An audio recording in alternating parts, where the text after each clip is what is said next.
झारखंड सरकार की ग्रामीण विकास मंत्री दीपिका पांडे सिंह ने कहा कि दिल्ली में होने वाले विधानसभा चुनाव में कांग्रेस की स्थिति काफी मजबूत है। वहां की जनता शीला दीक्षित की दिल्ली वापसी चाह रही है। उन्होंने कहा कि पूर्व सीएम शीला दीक्षित के कार्यकाल में दिल्ली का काफी विकास हुआ था, लेकिन सीएम अरविंद केजरीवाल ने वहां की जनता के साथ वादा खिलाफी की और ठगने का काम किया। मंत्री दीपिका पांडे सिंह ने कहा कि विधानसभा चुनाव में आप पार्टी अकेले चुनाव लड़ना चाह रही थी, ऐसे में वहां महागठबंधन वाली कोई बात नहीं है। मंत्री दीपिका पांडे सिंह एक मामले में दुमका के एमपी एमएलए की विशेष अदालत में पेश होने पहुंची थी। कोर्ट में पेश होने से पहले दुमका परिसद में पत्रकारों से बात करते हुए मंत्री दीपिका पांडे सिंह ने रघुवर दास के बीजेपी में वापसी से जुड़े सवाल पर कहा कि रघुवर दास के बीजेपी में आने से कोई फर्क नहीं पड़ेगा। आज झारखंड में बीजेपी के पास कोई नेतृत्व नहीं है जिसे लेकर वे आगे बढ़े। उन्होंने कहा कि उनकी पार्टी में गुटबाजी काफी चरम पर है, वहां काफी क्राइसिस है। मंत्री दीपिका पांडे सिंह ने कहा कि हम लोगों ने जो सर्वे कराया है उसके अनुसार पूरे झारखंड में 24 लाख अबुआ आवास की आवश्यकता है। विशेष बात यह है कि इसमें 6 लाख आवास बन रहे हैं या उसकी प्रक्रिया चल रही है। ऐसे में यहाँ की जनता के लिए बड़ा काम हो रहा है। हम लोग इसके लिए राज्य की स्रोतों से फंड भी व्यवस्थित कर रहे हैं। केंद्र सरकार को भी इसमें ध्यान देना चाहिए। बहुत अच्छा माहौल है। जो जिन इलाकों में हम लोग गए, लोग शीला जी की दिल्ली वापस चाहते हैं।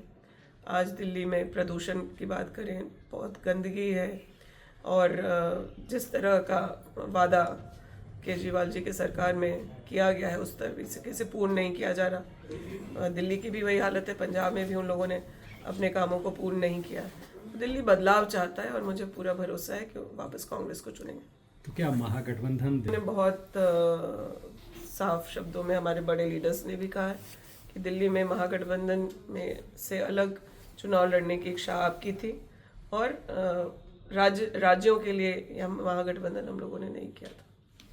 ये बताइए मैडम कि क्या प्रभाव पड़ रहा है। भाजपा अपने गुटबाजी से परेशान है। भाजपा के पास आज कोई नेतृत्व नहीं है जिसको वो चेहरा बना करके झारखंड में आगे लेकर के चलें। तो ये जो क्राइसिस है भाजपा के अंदर का है, उसके बारे में मेरा बहुत कुछ कहना अच्छा भी नहीं लगता।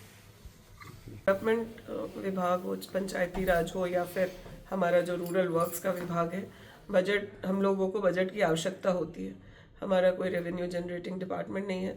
हम लोग ग्रामीण विकास के कामों को करने के लिए राज्य से निवेदन किए हैं और अन्य सभी परेशानी को देखते हुए हम लोगों ने प्राथमिकता पर अबुआ आवास में किसी तरह के फंड की कमी ना हो, फिर JSLPS की महिलाओं को हम लोग कैसे और सुदृढ़ कर सकें, और साथ ही साथ मनरेगा का बहुत बकाया जो केंद्र के द्वारा है उसमें उसको कैसे मिनिमाइज किया जाए। केंद्र से या तो वो फंड सुचारू रूप से आए या फिर राज्य में ऐसी व्यवस्था हो ताकि ग्रामीण अर्थव्यवस्था आज दो ही कह सकते हैं कि लाइवलीहुड का एक बड़ा माध्यम मनरेगा है और JSLPS की जो महिलाएं हैं आज वो क्रेडिट लिंकेज की वजह से बहुत अच्छे से आर्थिक गतिविधियों से जुड़ चुकी हैं। मैया सम्मान जैसी बड़ी योजना राज्य सरकार ने दिया है और 2,500 रुपये महिलाओं के खाते में, 56 लाख महिलाओं के खाते में आ रहे हैं।